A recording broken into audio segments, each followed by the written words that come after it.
ओम गणपते नमो नमः. नमस्कार मित्रांनो, सुखकर्ता चॅनलमध्ये आपल्या सगळ्यांचे हार्दिक स्वागत आहे. भिवू नकोस, मी तुझ्या पाठीशी आहे. बरोबर ओळखलं मित्रांनो. आज आपण सर्वे स्वामी समर्थ विषयी गोष्ट करूया. तर चला. श्री स्वामी समर्थ महाराजांचं प्रागट्य कसं झालं? श्री स्वामी समर्थ महाराज हे दत्तात्रयाचे अवतार मानले जातात.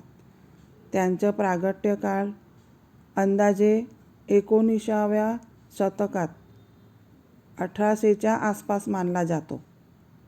ते प्रथम अक्कलकोट, जिल्हा सोलापूर, महाराष्ट्र इथे प्रगट झाले. त्यांनी स्वतः कधीही जन्मतारीख, जात, कुल सांगितले नाही. ते म्हणत, मी आहे तिथे आहे. अक्कलकोट नगरीत स्वामी समर्थ एक दिगंबर अवधूत रूपात वावरत असत. ते कधी रजवाड्यात, कधी जंगलात, कधी स्मशानात ध्यानस्थ असत. एक प्रसिद्ध कथा अशी आहे, एक भक्त मोठ्या संकटात सापडला होता. स्वामी समर्थांनी त्याला फक्त एवढेच सांगितले, भिवू नकोस, मी तुझ्या पाठीशी आहे. त्या दिवसापासून भक्तांचे सर्व संकट हळूहळू दूर झाले. भक्तांचा दृढ विश्वास आहे की स्वामी समर्थ स्मरण केल्यावर संकटे दूर होतात. त्यांच्या पूजेचा दिवस म्हणजे गुरुवार, दत्त जयंती किंवा पौर्णिमा. पूजेमध्ये स्वामी समर्थांचा फोटो किंवा मूर्ती, दीप, धूप, फुले, अक्षदा, नैवेद्य, फळे, गोड चणे, पोळी, भाजी. पूजाक्रम: स्नान करून स्वच्छ वस्त्र धारण करावीत. दीप प्रज्वलित करावा. स्वामी समर्थांचे ध्यान करावे. मंत्र जाप करावा. ओम नमो स्वामी समर्थ 108 वेळा. आरती व नामस्मरण करावे.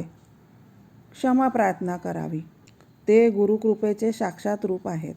भक्तांच्या जीवनातील भय, रोग, आर्थिक अडचणी, मानसिक अस्थिरता दूर करतात, अशी भक्तांची श्रद्धा आहे. त्यांनी निष्ठा, भक्ती व धैर्य याचा मार्ग दाखवला. भिवू नकोस, मी तुझ्या पाठीशी आहे हा त्यांचा अमर संदेश आहे. त्यांचं गुरुवारचं व्रत अधिक प्रचलित आहे. सकाळी पूजा, दिवसभर संयम, नामस्मरण व स्वामी समर्थच्या कथा वाचन, सायंकाळी आरती व नैवेद्य. व्रतकथाचं फळ: मनोकामना पूर्ती, संकटातून मुक्ती, मानसिक शांतता, घरात सुख समृद्धी. श्री स्वामी समर्थांची मुख्य मंदिरं म्हणजे महाराष्ट्रामध्ये अक्कलकोट स्वामी समर्थ मंदिर मुख्य पीठ आहे. त्यानंतर दत्तक्षेत्रामध्ये गाणगापूर, तुळजापूर परिसर, इतर जागेवर सुद्धा त्यांचे मंदिर आलेले आहेत. त्याच्यामध्ये आहे पुणे, मुंबई, नाशिक, कोल्हापूर, कर्नाटक, तेलंगणा, तेथेही त्यांचे मंदिरं आहेत. श्री स्वामी समर्थ महाराज म्हणजे श्रद्धा, गुरुकृपा आणि निर्भयतेचे प्रतीक आहेत. त्यांचे नामस्मरण केल्याने भक्ताला मानसिक बळ आणि जीवनात मार्गदर्शन मिळते. ओम जय स्वामी समर्थ. तर मित्रांनो, आज आपण सगळ्यांनी स्वामी समर्थाविषयी ऐकलं.